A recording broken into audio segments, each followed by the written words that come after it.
So this is an account that just requested an audit like last night. They do personal branding. So if we go ahead and just take a quick look at their funnel, which is actually not that bad. They basically just help like content creators, professionals, kind of like us, like people who run ads and stuff. Just done for you personal branding. Pretty straightforward. I don't know much about their program. I mean, their funnel is obviously like ClickFunnels or something. It's really not that bad. Um, but we're not auditing the funnel. Let's go ahead and take a look. The only thing they're doing too are just forms, or technically they call it bookings. They have this option, which is direct bookings, and then you can get right on their calendar. And then the guy told me they do have form inquiries, but it's like hidden somewhere. He didn't tell me how to find it, but I think it's like one of those things where if you just click around and you don't actually book and like skip this step, it should inquire you just to submit a form. So that's just something to keep in mind. But yeah, let's go ahead and see. Uh, yeah. All right. So we're going to start off. They have a pretty low budget too. They've been around for like 3 months, he said, which isn't long at all. But they're just kind of getting starting in the paid ads. He started them, I think, early January. And he just said like all the leads they're getting are just like random people from other countries. It's just spam. It's just like completely irrelevant stuff. People trying to sell services. And he can't really dictate which is coming from Google ads versus organic, but he said, this isn't something that's going to appear organically and they're not running meta ads or anything. So probably this. They don't have a big budget. They're only spending 13 bucks a day, which is fine. But it's kind of interesting because when you peek it, 252 conversions in 90 days sounds insane. Then you look a little bit more, and they've only had 13 actual like primary conversions. So they're getting $18 cost per lead. But kind of like the first thing I like to do when I'm checking out these accounts and auditing them for the first time is I want to verify what the goals are because I have no idea what the conversions are. So I don't know if that's truthful. I don't know if that's accurate or if it's just complete baloney. So I'm going to go ahead and just check the conversions first. We can take a look at what that actually is. All right. So we got Captivate lead forms, which aren't recording. So that's probably just aren't working. Hasn't ran in, well, it says 11 days, but they haven't recorded anything. They're tracking phone calls, but their funnel doesn't, they don't want phone calls when there's no phone number anywhere on the funnel. So that's irrelevant. We don't want that. The only one that should be working, which is, oh, yep, here it is, this one. He texted me this. It's their book appointment. So this is directly through Tag Manager, through ClickFunnels. This is just people who book through Calendly. I think it's the actual Calendly integration. So this is fine, I guess. I mean, if that's accurate, that's really not bad. 18 submissions or 18 bookings in 90 days through, I don't know, 300 bucks spent. It's really not bad at all, but we'll actually see. I mean, all leads have been pretty trash. And then just more like duplicate stuff. Like this is nothing. This is just people who visited the page. This means nothing to us. I don't even know why he's tracking that, but it's also not primary, so we can kind of just ignore it and skip it. So yeah, so I guess this is true then, right? I mean, if it's actually Calendly bookings, so he's really getting them. But I mean, at a glance, it's pretty obvious. So you can just tell by this icon, he's running the search and display network. We're going to open that up in a minute. He also has a 2% click-through rate on a search campaign. That's pretty horrific. So let's just go like kind of piece by piece here at the campaign level. Yeah, you can already see the issues.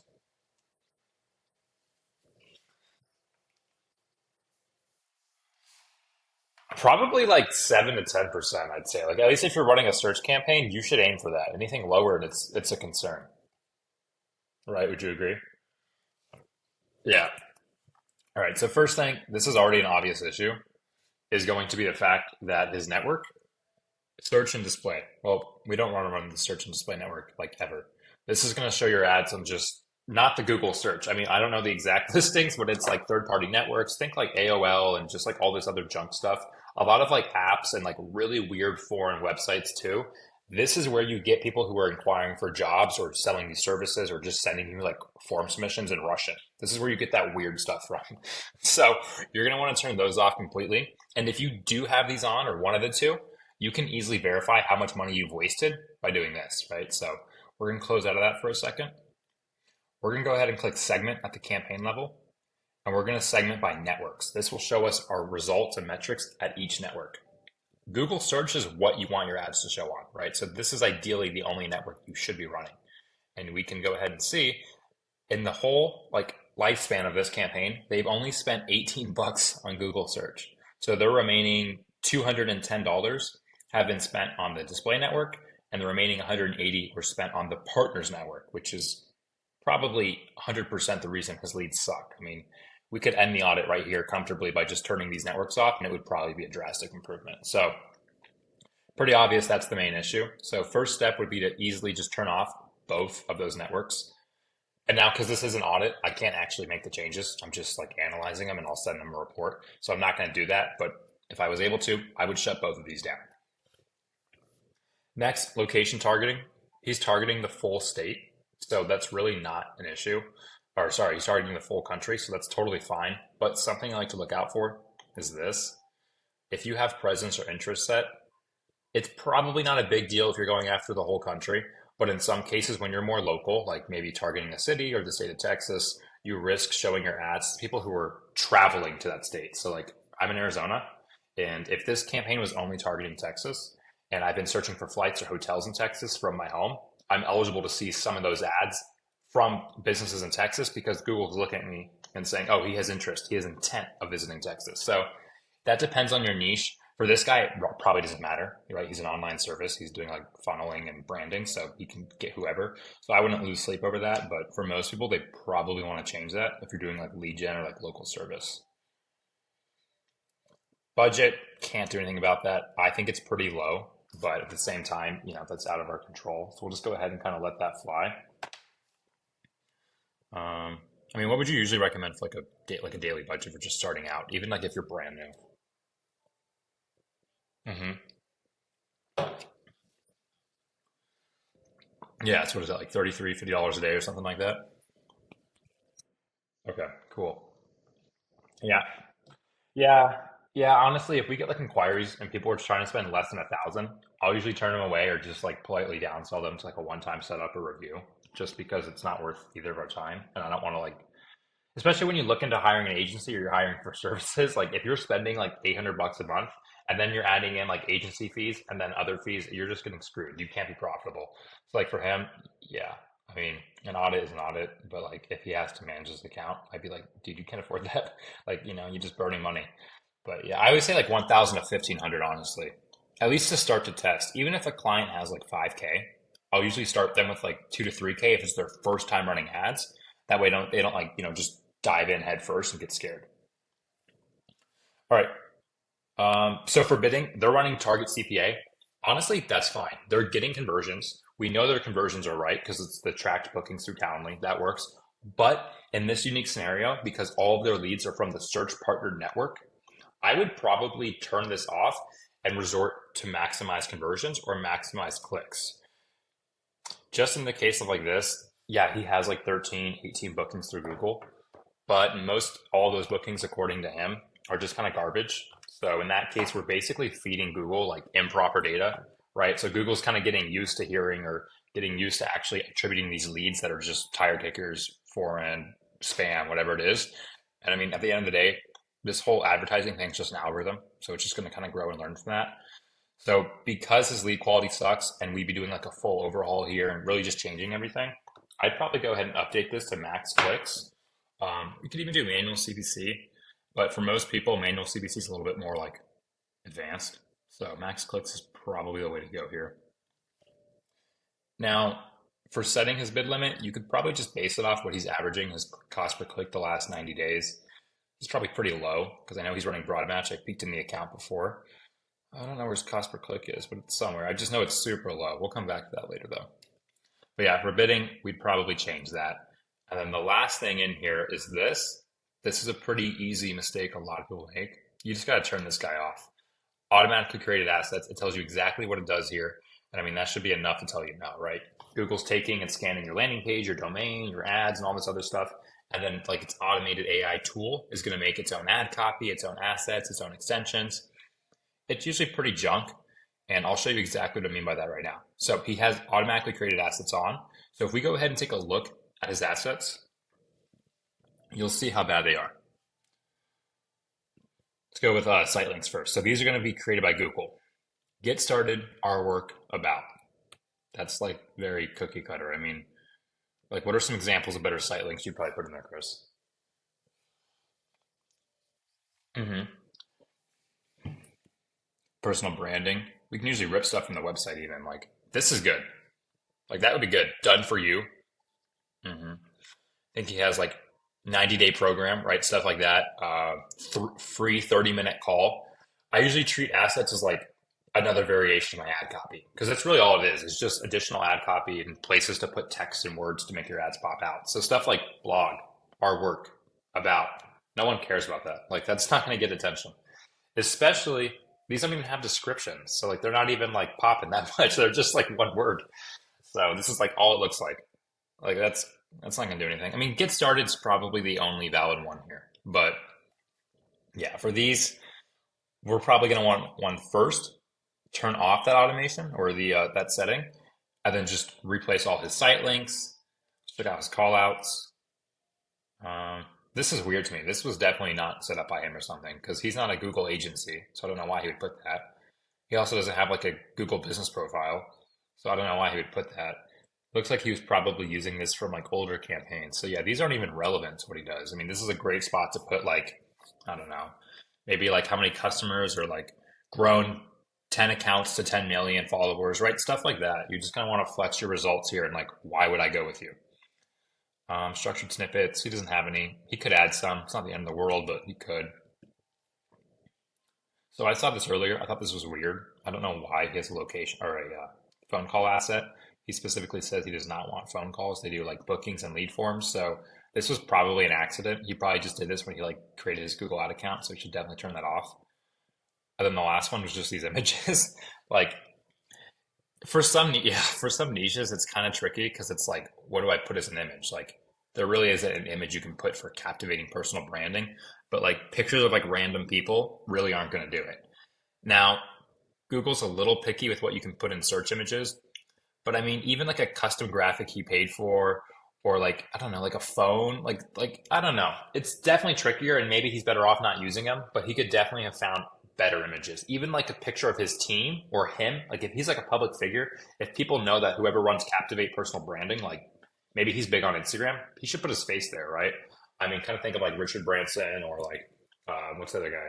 What's that big real estate guy? Grant Cardone. Like Grant Cardone, he would have his face everywhere. There's a reason, right? So this isn't the end of the world, but it's not the best. All right, let's see. Where do you want to take a look next? We look at the keywords, ad groups, and stuff, or okay. So here's ad groups. That's kind of weird. Well, yeah. So like I said, I was kind of poking around, and I figured out exactly what he does, or like the structure, and it's wrong, and we'll get to that in a minute. But like if you look at his keywords, we're going to sort it by cost, so we just know what we're spending the most on. You can see a couple of them, most of them are broad match, right? And we already know how we feel about broad match. We don't really like broad match. He did do like a fair mix. You know, he has some phrase, some exact, but his top spending keywords are mostly broad. So we don't want that.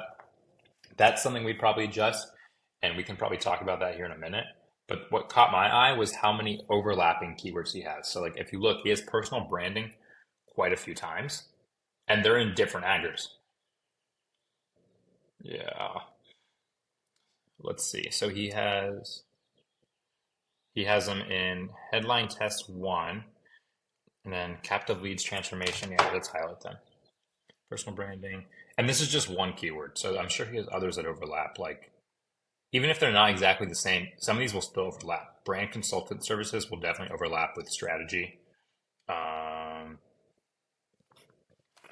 yeah, these are definitely overlapping. So probably I can kind of tell what he did here because you can see not only does his keywords just suck, which we'll get into in a minute, but he has the same keywords in different ad groups. And by his ad group name, I think he's kind of treating it like that's his version of split testing ad copy. You know what I mean? Because it's a headline test one, headline test two, and then it's the same keywords. I think his thought process was I'm going to test different messaging at the ad group level, but have all the keywords be the same because these are basically just duplicate keywords in each one. You see?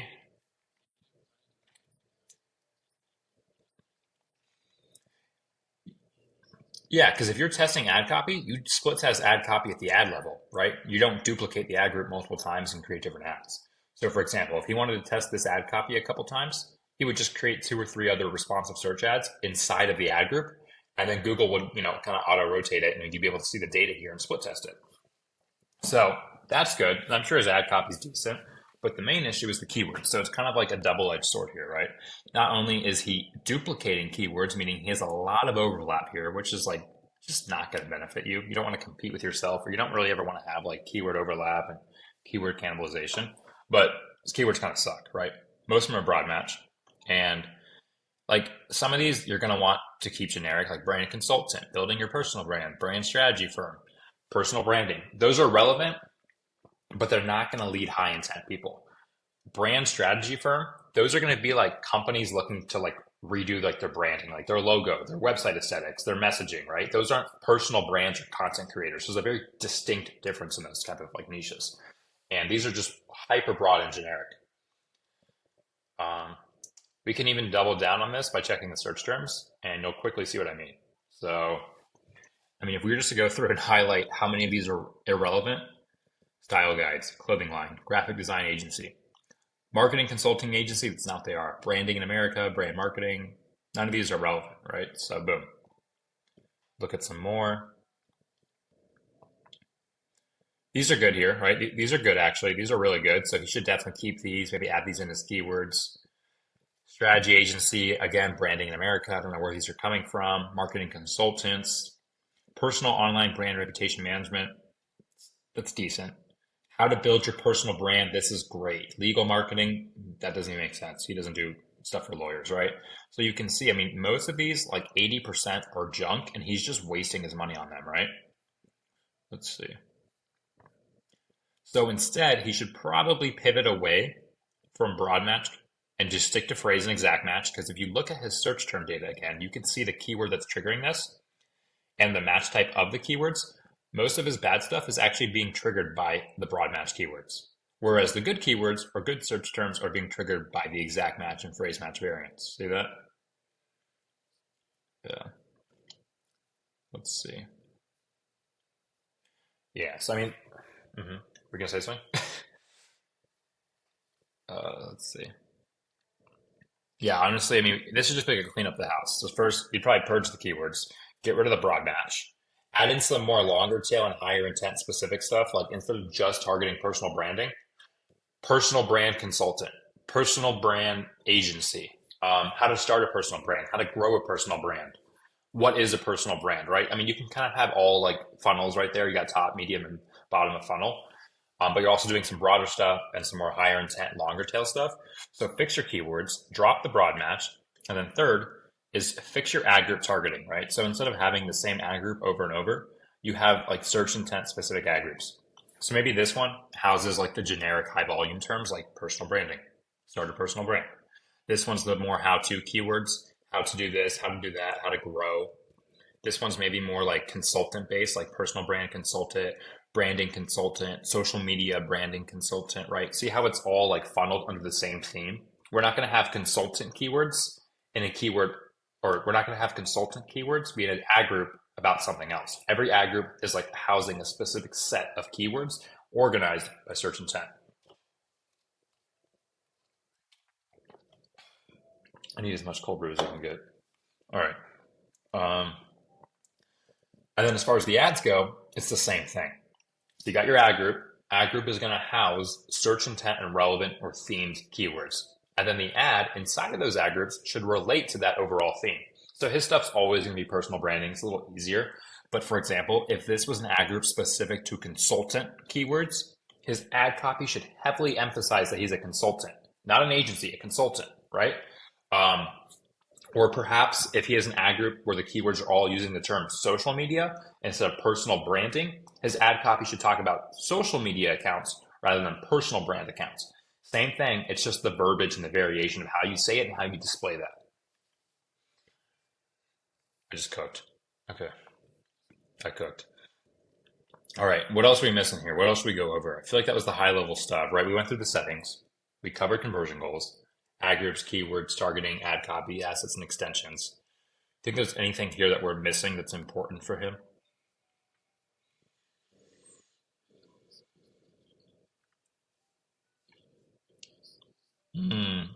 Yeah, let's go through some of that.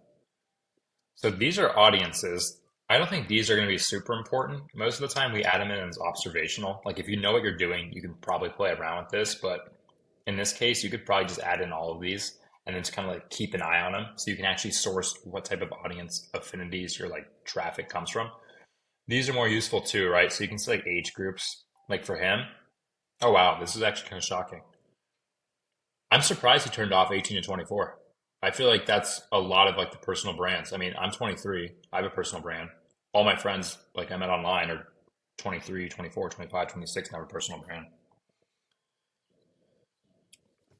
I feel like, yeah, I feel like most people exclude under 24 just because of like income, right? They're usually not like financially stable and stuff. But people who are probably looking for personal brand consultant services are obviously like they have money to invest.